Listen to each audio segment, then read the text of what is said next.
CNN News 18 with me, Ayushman Singh Jamwal. Ladies and gentlemen, our top story, Prime Minister Modi is on a two-day visit to his Karma Bhumi of Gujarat, the state where he served as Chief Minister, and he's holding a roadshow in Rajkot as we speak. Those visuals on your screen, Prime Minister Modi in Rajkot. A major push ahead of the Lok Sabha election. Prime Minister Modi in his home state of Gujarat, and Payal Mehta is joining us on the broadcast. So, Payal, Prime Minister Modi leading the election blitz of the BJP from his home state of Gujarat. A huge message when it comes to his signature Vikas and Astha brand. This one coming from his prime Karma Bhumi of Gujarat.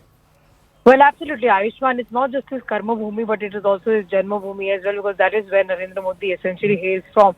And right now where he is, he's of course in the Saurashtra region, which is in Rajkot. And Rajkot is said to be the industrial capital as far as the state of Gujarat is concerned. But today the Prime Minister brings in development pitch up to the tune of 41,000 crores as well.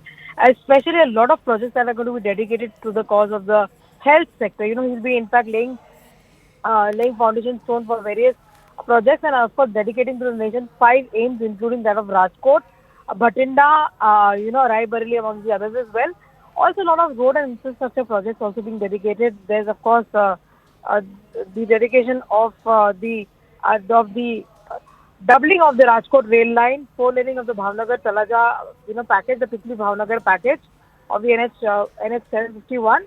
He'll also be laying foundation stone for the 6th-laning with in that region as well. And of course, the new Mundra Panipat pipeline will be dedicated to the country, which is of course to the tune of 9,000 crores as well. This 1194 kilometers long Mundra Panipat pipeline will ensure that crude oil will reach from Mundra on the Gujarat coast to India's refinery at Panipat in Haryana. So that's the kind of project development that we will see. The day, of course, began with Prime Minister Narendra Modi paying a visit to Dwarka and going to the Dwarka temple, and also taking the deep sea dive into the original Dwarka temple. So obviously a classic example of how the Prime Minister conducts himself. It's a whole Vikas and Vishwas push that you actually put across Ayushman. It's his 2-day visit, and the Prime Minister will be relentlessly travelling across the entire length and breadth of the country in the next couple of days. He'll be in Tamil Nadu, he'll be in Kerala, then he'll be coming to Bengal for 2 days and again going back to other places as well. He'll also be in Maharashtra also. So the Prime Minister, the biggest star campaign as far as the BJP is concerned, in whose name from Panchayat to Parliament the BJP has won all the elections, and he's putting his best foot forward, telling people what his party has done, what his government has done over the last 10 years, and it's now time to seek the mandate of the people again in the next couple of weeks. Right. And Payal, at the same time, whenever we've seen Prime Minister Modi in Gujarat being that bastion of the BJP has been in power in Gujarat for several years now. And there is no challenger in sight. Even in the previous state elections, we saw the BJP sweep the state of Gujarat. So, despite the fact that the BJP has such a strong hold of the state, Prime Minister Modi still going back, still expanding the Vikas agenda in the state. Because Prime Minister Narendra Modi, has seen that journey of that state of Gujarat, from being a state which was not doing very well to, of course, the Gujarat model that one is now speaking about.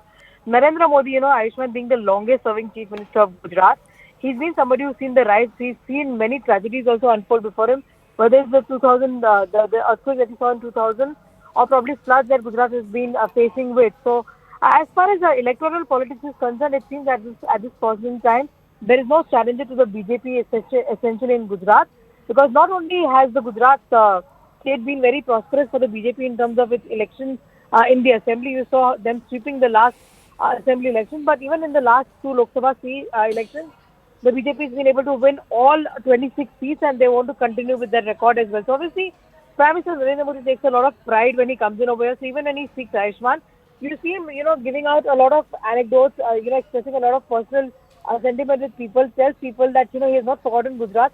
Of course, he's an elected member of parliament from Uttar Pradesh, and he's an elected member of parliament from Varanasi, but Gujarat continues to be, his heart as far as that is really concerned. So obviously, he continues to bring in development, continues to bring in projects, and continues to seek in the blessings from people. It will be important to see what he really says, because today it's very, very critical. You are dedicating health projects not just to prosperous states like Gujarat, but to the interiors, especially in interiors of Punjab, interiors of other states. 23 states, today will be in benefit of several tertiary healthcare systems, and something that the Prime Minister has really put a lot of trust upon. Right, and Payal, at the same time, the criticism always comes in from the Congress party, the principal challenger in the state of Gujarat, that Prime Minister Modi, even though he is the Prime Minister of the nation, he continues to be the Chief Minister of Gujarat. That criticism always coming in, be it Vijay Rupani or Bhupendra Patel. The local leadership never is allowed to thrive under Prime Minister Modi.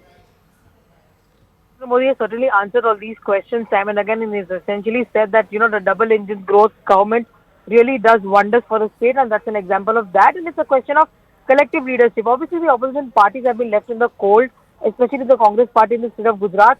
Their fortunes completely plummeted in the last assembly elections, where they were actually reduced to, very, very poor numbers in terms of what they were able to get in comparison to how well they did in 2017. So that's something which the Prime Minister has often spoken about, saying that, do not abuse the people of Gujarat, do not abuse their mandate. Respect them, and Gujarat continues to be a part of his development journey.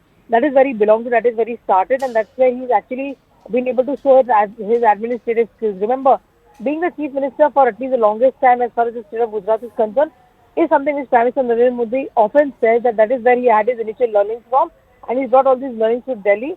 And of course, now he's the representative of the people of Gujarat in Delhi, but he continues to have his love in his heart for them. Right. Thank you, Payal, for getting us the latest when it comes to Prime Minister Modi's mega Vikas and Vishwas pitch in his Janmabhoomi and Karmabhoomi of Gujarat. But getting a piece of breaking news, this is concerning the politics surrounding the Sandesh Khali incident.